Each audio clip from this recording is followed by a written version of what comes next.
Welcome to this special edition of Studio 5. We are headed to Los Angeles and Universal Studios to take you on a journey from animation to live action in the reimagined How to Train Your Dragon. How could I lose an entire dragon? Turning an animated classic into an epic live action adventure. Wow, if this is this good and it's animated, what if we could then kind of reinvent, recreate, and go into the live action world?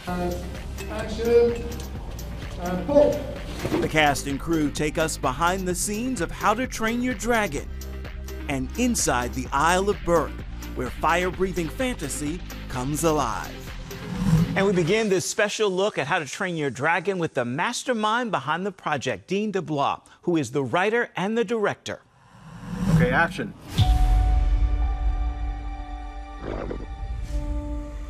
I decided to revisit How to Train Your Dragon because it felt like an amazing opportunity. Fans thought we were done. Why revisit this story in this way? I place that credit and blame on Universal Studios. Okay. Toothless, no! He's a friend! You all need to see this. I'm not one of them. They've been wonderful about it, but they did contact me nearly 3 years ago and say we're kicking the tires on this idea. It's such a beloved franchise, Yeah. and we think that live action could really benefit it. And I said, if you're thinking of doing it, then I want in, because I know where the heart is. I know these characters. I know this story, and I want to protect it. You know, I want to make sure that it lives up to its potential without losing its heart.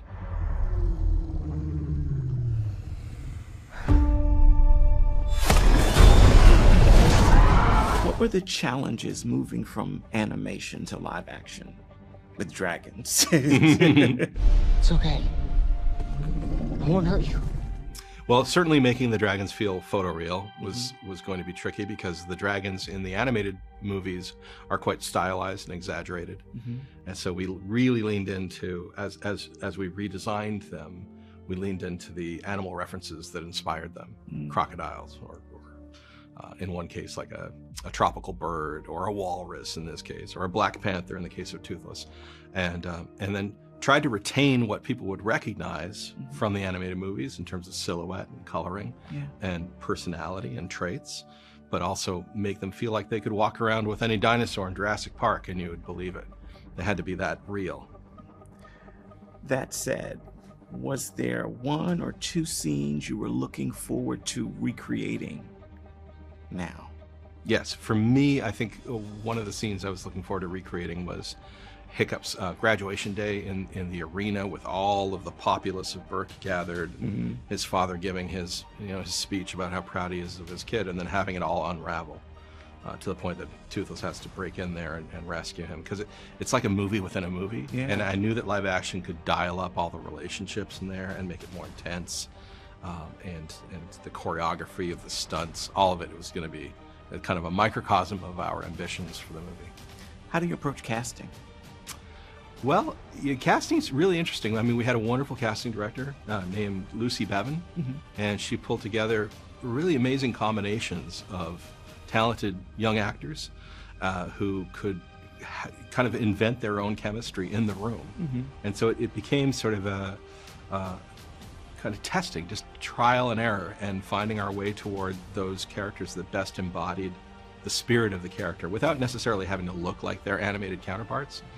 I had already invented a mythology for the movie that would allow for faces of different colors and cultures to come together, sort of suggesting that dragons have been a problem everywhere. And so Vikings gathered the best dragon fighting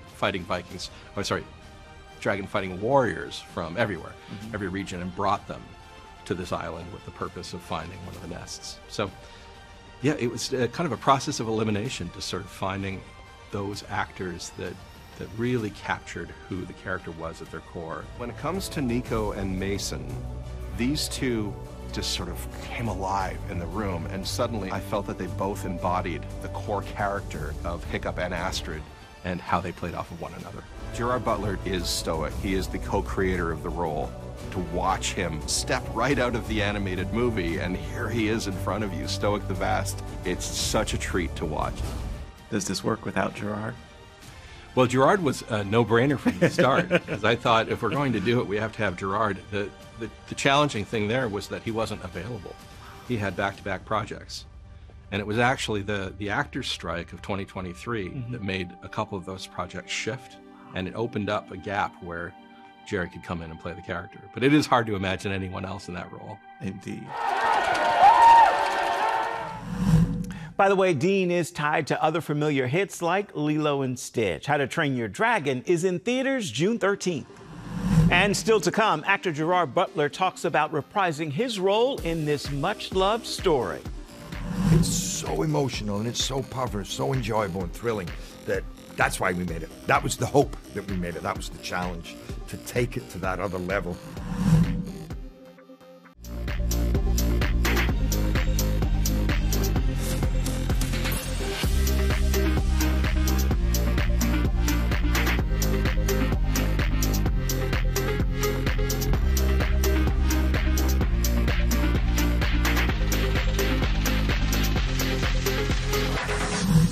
And that is this week's Studio 5 Snapshot, an incredible look at how the Isle of Burke made its way to Los Angeles to welcome journalists like myself into this wonderful dragon-filled world. And you can experience the Isle of Burke for yourself at the Universal Epic Universe theme park in Florida. Let's continue our deep dive now into How to Train Your Dragon with Gerard Butler, who moves from animation to live action as Chief Stoic the Vast. We're all descendants of the finest dragon fighters from everywhere the Vikings ever traveled. So what's it like going from the voice of a Viking to being a Viking in live-in? It was really exciting. It was much more challenging. You know, when you're in the studio, I was in there for maybe 3 hours, sometimes 4, sometimes 5, but you know, once every couple of months. Here I'm there every day, 12 hours a day, and you know, 3-4 hours in hair, makeup, and costume. And you're wearing that. The costume was amazing, so I felt I could. It was like a metamorphosis into another character. But it was tough. It was heavy, and the role was very emotional. And as time went on, I felt like I started to feel like Stoic with the weight of the world on top of him. Like, oh God, Yes. But that was part of it. I feel because of that costume, because of that process of going through there, helped me achieve the Stoic that I wanted to create. We are the warriors of Burke. Describe the relationship between Stoic and Hiccup. What's it like? This is you know, I have a son who I love so much.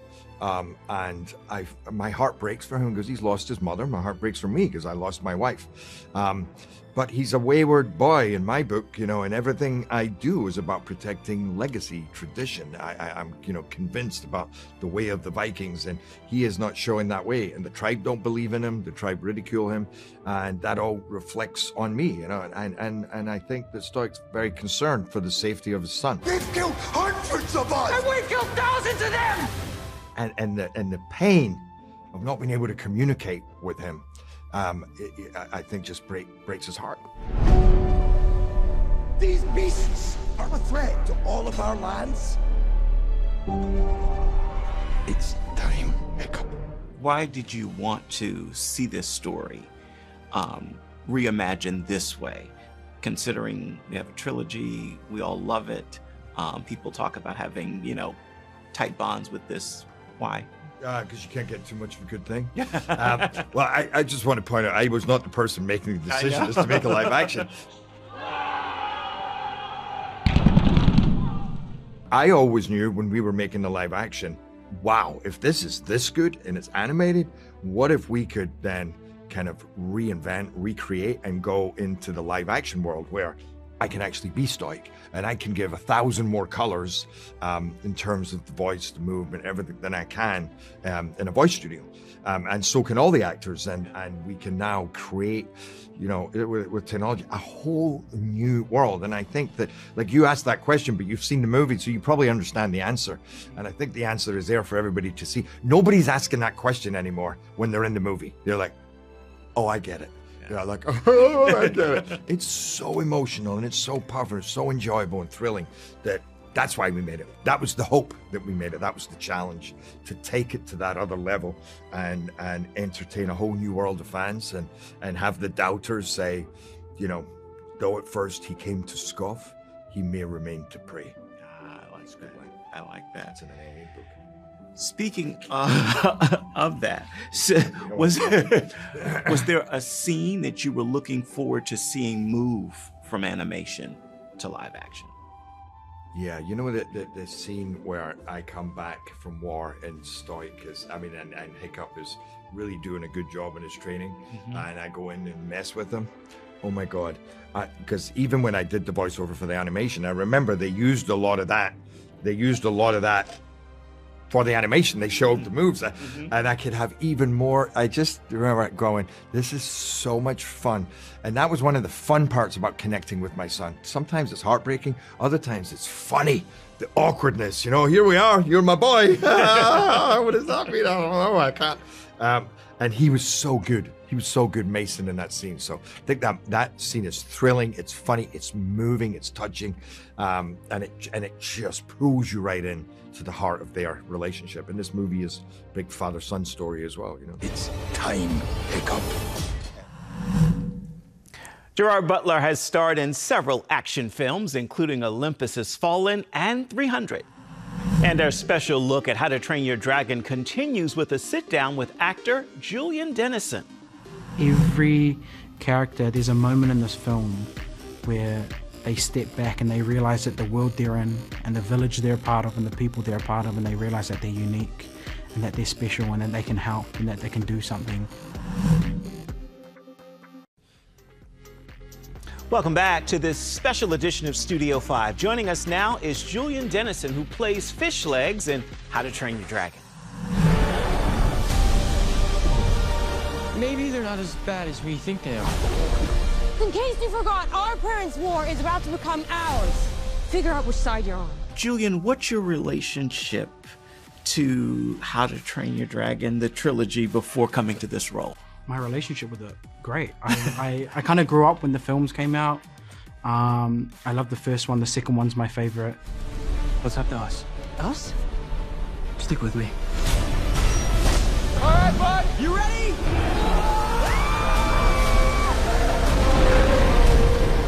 I worked, I've done film a long time, and growing up, and I was traveling a lot with my mom, and I would say the second one and the first one were kind of like my comfort film. If I was missing home, or I was watching a movie on the plane, or watching a movie after a long day at work, it was always How to Train Your Dragon. And I remember having like toothless action figures growing up when I was younger. So yeah, it's very close to my heart. I feel very close to this movie.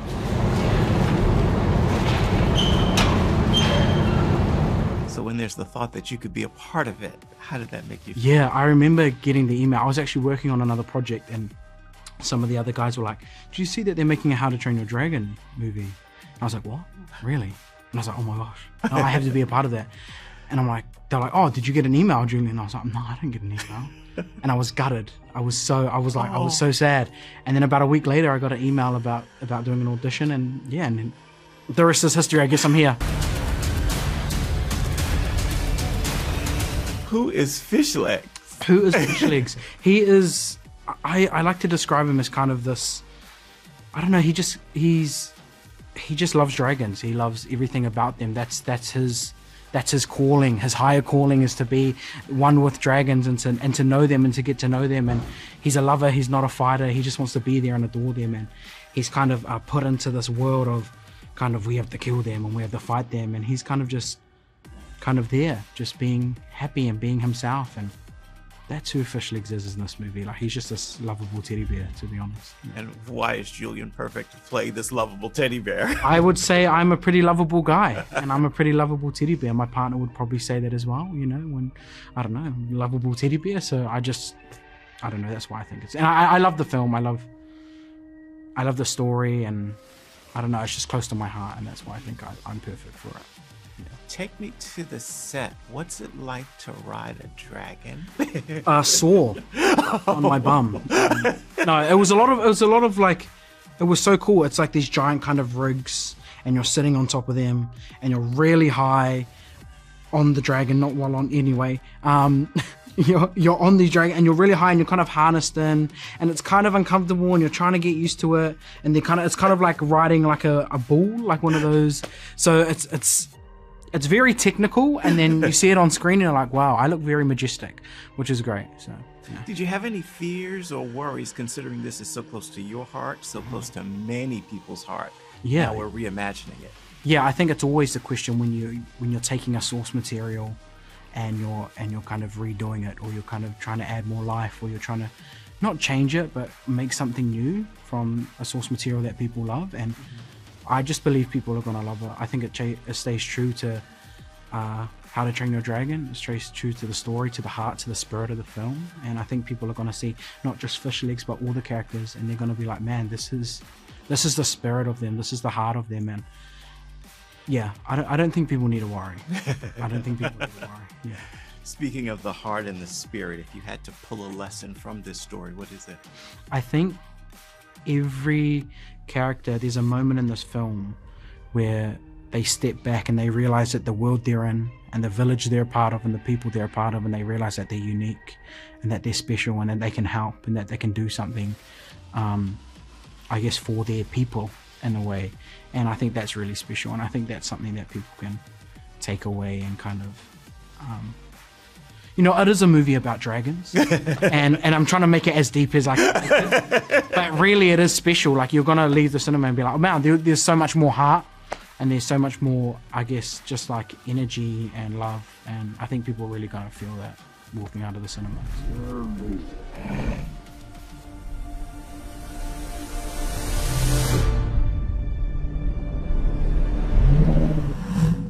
And here's a fun fact. Julian has a twin. His name is Christian. The reimagined live-action film, How to Train Your Dragon, is in theaters nationwide June 13th. Welcome back to Studio 5. Music helps us to bring you this show each and every week, and that includes specials like this one, where this week's soundtrack comes from the archives of How to Train Your Dragon in animation. Take a listen, and you will hear why Bunt and Alexander Tinderbrink's Take Me Home is what's playing in my ear. Take me home, my love. Take me home, my love. Take me home.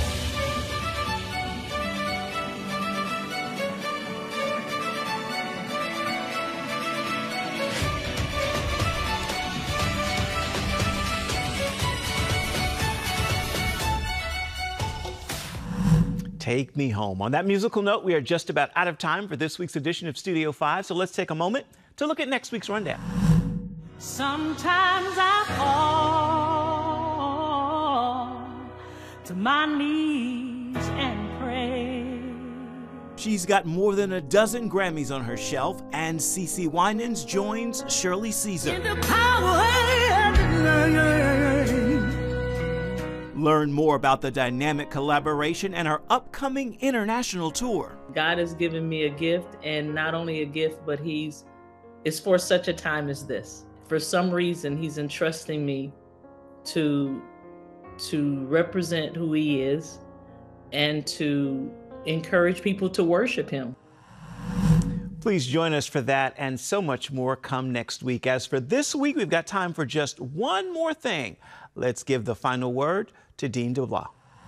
I love movies that have a really poignant message buried deep within a moving spectacle, adventure, wonder. And that's what this movie really packs. It's okay. I won't hurt you. It's about a regular kid who gets to bond with a powerful animal. And there is something that's universally wish-fulfilling about that.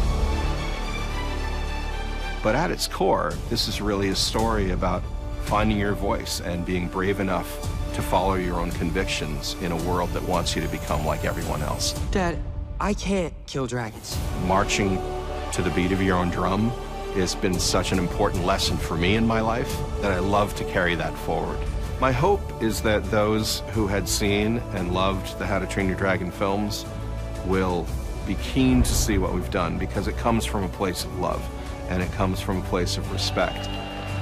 this whole thing is just one big giant adventure, and I wake up every day feeling so thankful that I get to do it.